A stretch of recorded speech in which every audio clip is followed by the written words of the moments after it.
En Shemot capítulo 25, verso 13 dice, harás unas varas de madera de acacia las cuales cubrirás de oro. O sea, la madera de acacia vemos que es una madera muy fuerte, muy dura, muy, eh, muy qué,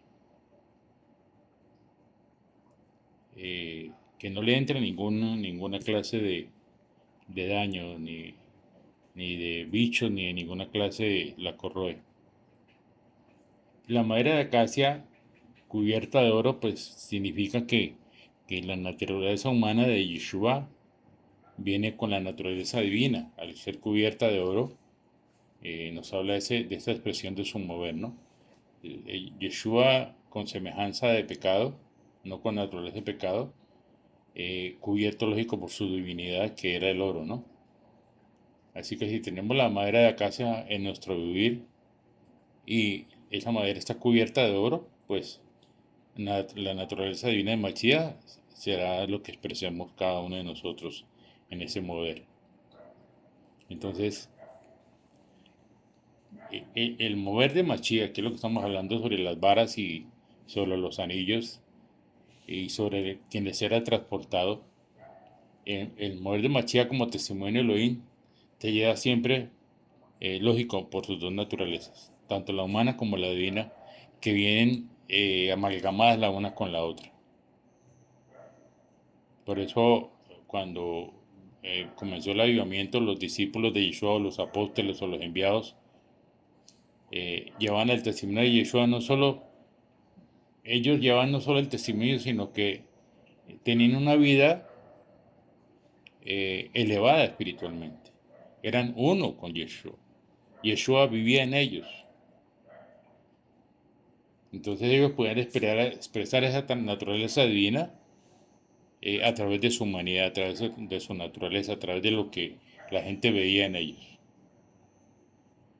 Y esto queda muy claro cuando hablamos del el libro de los Hechos y en las cartas que el rabino Shaul escribió y los otros discípulos. Eh, Aquí nos habla de dos varas. Y el hecho de que había dos varas significa que el mover de Mesías no lo lleva un solo individuo. Por eso Yeshua enviaba de dos en dos, envió los 70, les dio unas indicaciones. Después vino el avivamiento en la fiesta de Shavuot, fueron enviados, que es la palabra correcta. Cuando habla de apóstoles, la palabra en hebreo es Sheliach, que es un enviado. Y entonces, este mover del Eterno es llevado por medio de un testimonio corporativo, digámoslo así, o sea, es de un cuerpo donde hay varias personas que son llamadas a este mover, que es lo que estamos viendo en este último tiempo. El Eterno está llamando a que llevemos sobre nuestros hombros estas varas, estos anillos que llevan en sí el arca donde está el testimonio del Eterno, que son las 10 palabras. Y el verso 15 dice, las varas quedarán en los anillos del arca, no se quitarán de ellas. O sea que las varas fueron puestas en anillos de oro para llevar el arca. Y esto nos habla precisamente de que el mover de Mashiach se debe realizar únicamente por hombres que llevan el testimonio de la vida en sus cuerpos, en sus vidas, como sucedió con el rabino Chaulo. ¿Sí? Nos habla de ser uno con la naturaleza divina de Mashiach. No se hacía este llevar el arca, no se hacía por hombres que jalaran el arca. ¿Por qué? Porque había una distancia entre el arca y los que la jalaban. Tampoco se usaba ganado para llevarlo sobre un carro, pues no habría ninguna relación entre los hombres y el arca. Precisamente el método que el Eterno utilizó para llevar el arca era este. Debería ser llevada en los hombros de aquellos que eran designados para llevarla. No era sobre todo el que quisiera, no, era el que el Eterno designaba. Y esto nos habla de que los testigos, los que llevan el testimonio del arca, deben ser uno con el arca. Yeshua es uno con nosotros, uno con el Padre. Y somos nosotros llamados a qué? A llevar este arca del testimonio. En el Tanakh podemos, en el Antiguo Testamento, podemos ver que hay dos casos donde el arca del testimonio no fue llevada correctamente y lógico, sucedieron cosas que no deberían de haber sucedido. Primero se encuentra en Primera de Samuel, capítulo 6, y habla sobre los palestinos, los filisteos, que luego de haber capturado el arca, la regresaron sobre un carro movido por 2 vacas. Bueno, los filisteos eran gentiles, Elohim pues toleró el error y, lógico, hasta ahí fue. El segundo fue después de que David fue elegido rey, él usó un carro con bueyes para transportar el arca, segunda de Samuel capítulo 6. Y cuando Usa extendió su mano al arca de Elohim, Pérez Usa, y la sostuvo, el furor de Yahweh se encendió contra Usa, y Elohim lo hirió allí por el error que había cometido. Allí cayó muerto junto al arca del Eterno. Lógicamente vemos que el Eterno no aprobó el hecho de que el arca fuese llevada de esta manera. Y él juzgó, lógicamente, a quien se atrevió a tocarla.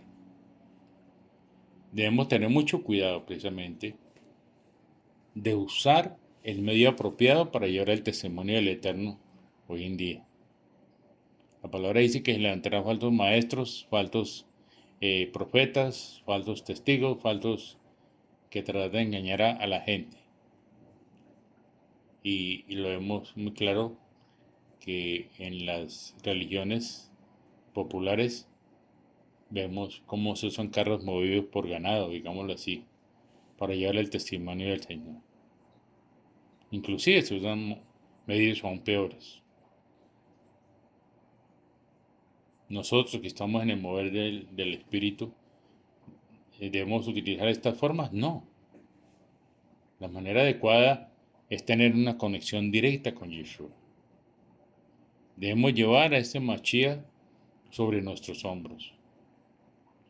No puede haber ninguna distancia entre nosotros y Él, entre Él y nosotros.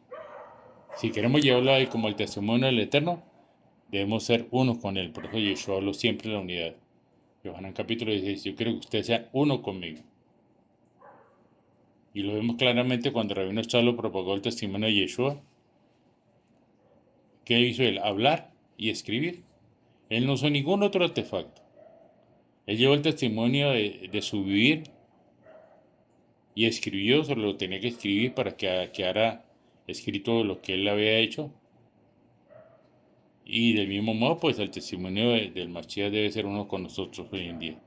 Así como Rabino Chalo era uno, ya no vivo yo, mas Yeshua vive en mí. Esto significa que nuestro vivir debe ser el vivir de Yeshua en nosotros y debe ser un testimonio. Vivir a Mashiach debe ser nuestro testimonio. Y lógico, si lo vivimos, lo llevamos a donde quiera que vamos. Eso es transportar el arca. Las 2 varas deberían permanecer en los anillos del arca y no alejar de ella. Y esto nos habla precisamente de nuestra disposición para mover el arca. Nos habla de lo que el Eterno quiere, de lo que necesita hacer en el mover del Mashiach como testimonio del Eterno. Y siempre debemos estar dispuestos a mover el testimonio del Eterno. Debemos tener los anillos y las varas. Y podemos no estarnos moviendo, pero necesitamos llevar en nosotros estos anillos y las varas. Debemos estar dispuestos a en qué momento el Eterno nos llama para movernos.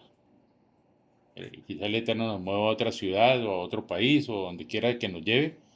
Necesitamos estar listos y preparados para el Eterno cuando el Eterno lo diga. Necesitamos que él se mueva y nosotros poderlo transportar.